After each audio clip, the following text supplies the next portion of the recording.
Ooh, it's got a little dent in the big Bitcoin chart and kind of seems like it dragged everything else with it yesterday. So, a couple of interesting topics I wanted to just touch on real quick. I'm hanging out in the studio here, not using my official setup, but I just want to get one of these out here over the weekend. So, I've kind of brought this term a few times, like cross currents. There's a lot of indicators and news that make people super bullish on the market, some that would draw it down. And I thought yesterday was a really good kind of synopsis of kind of where the market is on the whole. Obviously, the big hit was negative. So some of the positives is we're starting to see some of these. We got like some kind of inside information, green lights around the Ethereum ETFs, which I do think will be approved sooner rather than later. We saw kind of a delay. There's a few bits of kind of rumbling saying that we may not see Bitcoin ETFs until 24. Another one is that they're starting to see some hirings around Grayscale, possibly bringing on a staff to swap over to an ETF, which is something they've been trying to do for a long, long time. Um, not only is that just impactful to have an ETF here in the states, but I also think it's a big deal about protecting the Grayscale trust. Again, I'll have to go double check, but it's like 600,000 plus Bitcoin. It's insane how much assets those guys hold.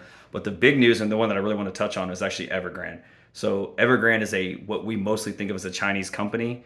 They're at 2% of China's GDP. It's like $340 billion in holdings.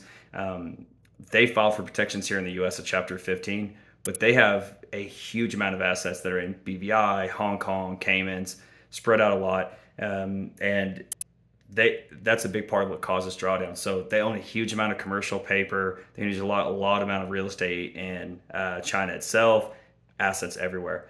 The big thing that causes some of that concern, particularly in the crypto market, is their association with Tether. So, I mean, Tether flood goes way, way, way back, right? But specifically with Evergrande, they had some rumblings of having issues a few years back, and Tether put out a report in 2021 stating that they did have a lot of commercial paper, it was 40 or 50% of their holdings, but they didn't have any exposure to Evergrande. But again, Tether's opaque at best.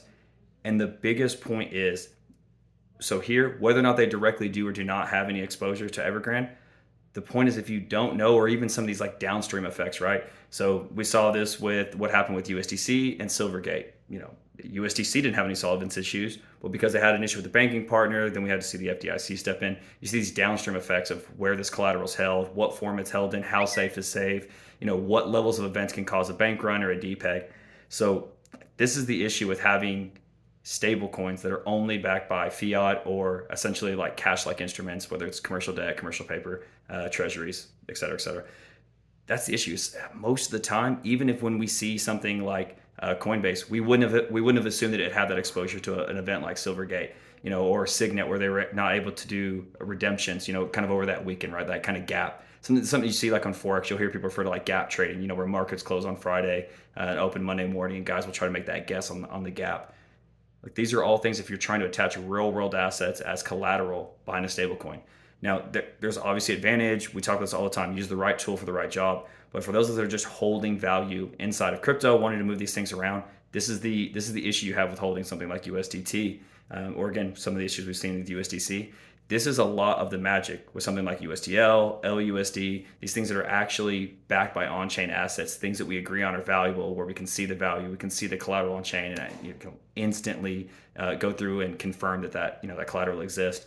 This is why this stuff's such a big deal. It's why stable coins are so important. It's why so much of the regulation that you see outside of crypto, where you're hearing all these different jurisdictions, it's about stable coins, right? They want to control the monetary policy. They want to make sure that these instruments that are used to actually do commerce are under their control. And again, we'll see more and more of these issues. It's the natural progression of the ecosystem. But if you're holding things that are backed by fiat, backed by real world assets, you're going to have problems. That includes DAI. I know we have our little witch magic, crazy conspiracy stuff going on with DAI. I'm not going to comment too much on it. I'm not that interested. But this is why these things matter. Obviously, it matters if you're holding or any of these positions. There were over $1 billion liquidated, more than what we saw with FTX, because of the amount of news that can go along with this correlation between some of this commercial paper, these players in China, and how they affect crypto. So it matters a lot. This is why we like USDL. I'm not even having to touch on admin keys, decentralization, that kind of extra protection you have there, but just about being able to verify collateral is this important. So keep an eye on this stuff. These are things we've kind of pivoted to talking more about just what we have going on in the ecosystem. But as that started to stabilize, we're getting close to launch here. So it's a good time to kind of retouch up on a lot of this sort of big macro issue. So pay attention to Evergrande. It's a big player. It's a big deal. Again, it's going to be kind of slow how it forms, but it's interesting to see what we see with Evergrande and what we see with Graycell. So there's some big macro news right now, guys. Let me know what y'all think.